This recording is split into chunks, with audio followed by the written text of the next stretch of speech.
Hello, I'm doing a movie review, and the movie I want to review is Ghoulies. Now, Ghoulies came out like somewhere between 1984 and 1985. Like, I think it was actually released in the UK in 1984, but it wasn't released in the US until 1985. And Ghoulies, of course, is the first film of the Ghoulies franchise. Now, I have Ghoulies on the same DVD as its sequel, Ghoulies 2.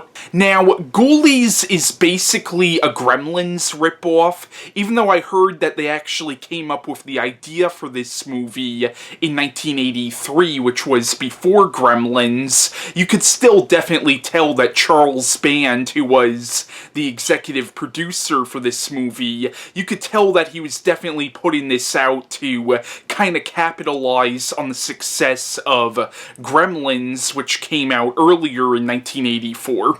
Like, after Gremlins came out in 1984, you started to see a couple of Gremlins ripoffs, like this movie and the movie Critters, and Critters is probably the most well-known of all the Gremlins ripoffs, but you also had films like Hobgoblins and films like that. And even the movie Troll was kind of a Gremlins cash-in. Not necessarily a ripoff, but definitely a cash-in. Like, that movie was definitely trying to cash in on the success of Gremlins. Like, after Gremlins, you started to see a lot of films about little monsters. Now, Ghoulies is a really fun movie. Now, the film is a horror comedy. However, there are also some aspects of this movie which are actually quite psychological, especially concerning the main character of the movie, because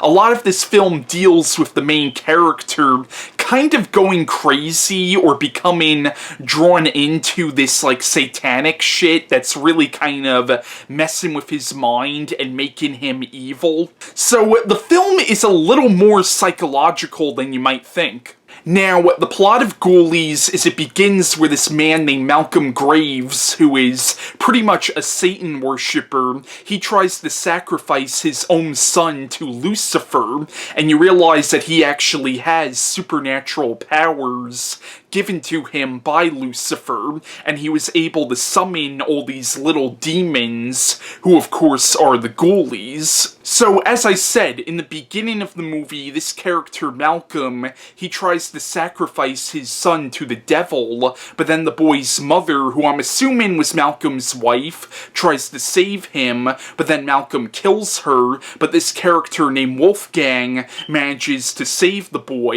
and you find out later on that Malcolm ended up dying. The movie then jumps ahead to 25 years later, and this boy Jonathan is now a grown adult in his early 20s, and he has now inherited his father's mansion, and him and his fiancée Rebecca move into the mansion, and what happens in the movie is Jonathan then finds, like, books that belong to his father, and they're all books on, like, Satanism and stuff like that, and he starts reading spells, and he eventually summons the Ghoulies, who start doing his bidding, and as the movie goes on, he starts kind of going crazy, and he also starts getting supernatural powers, but eventually in the movie, his father Malcolm ends up coming back from the dead.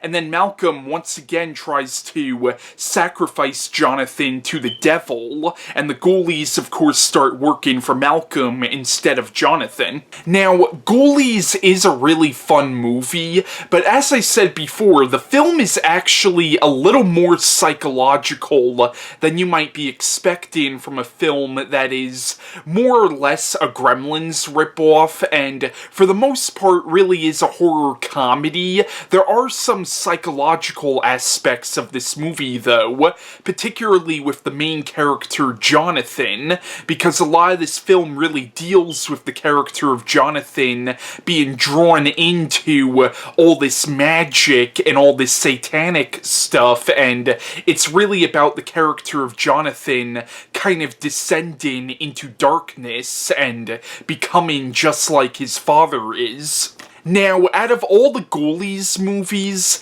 this is probably the most serious out of all of them. However, there is a lot of humor in this movie as well, because the film is a horror comedy.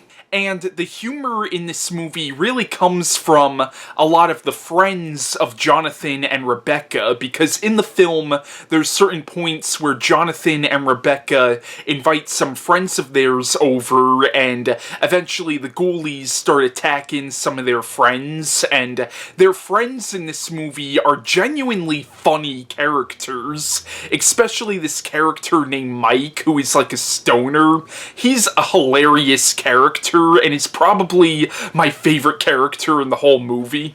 Also, the main villain of the movie, Malcolm, who of course is Jonathan's father, is a really cool villain, and he's a really creepy character, but he's also kind of darkly funny as well. And the Ghoulies are, of course, really cool characters as well. Now, in this movie, they use puppets for the Ghoulies, but a lot of the effects work in this movie for the Ghoulies is actually really good. Now, I do really like this movie, but my one problem with the film is they really do kind of underuse the Ghoulies in this movie.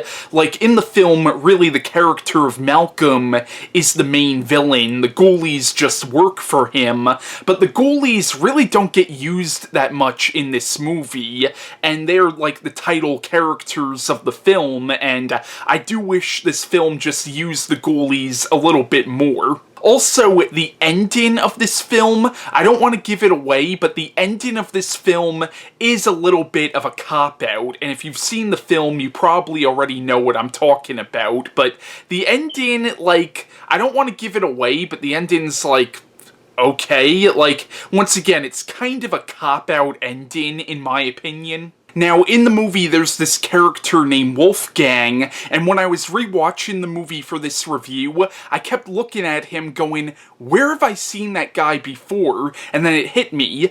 Wolfgang in this movie is played by Jack Nance, who played the character of Henry in Eraserhead. Now, shortly before this movie, Dean Koontz wrote a book called Darkfall, which was about this voodoo priest who summoned all these little demons to do his bidding, and if you've read that book, Darkfall, you would notice that the demons in that book were very similar to the Ghoulies in this movie, so I wouldn't be surprised if maybe they got some inspiration for the Ghoulies in this film from the little demons from the Dean Koontz novel. But yeah, that was my review on Ghoulies, a really fun horror comedy, which is also surprisingly psychological for a film like this. And once again, even though it is a flawed movie, I would definitely recommend Ghoulies. But my next movie review will be Ghoulies 2, which I do actually think is a better film than this one.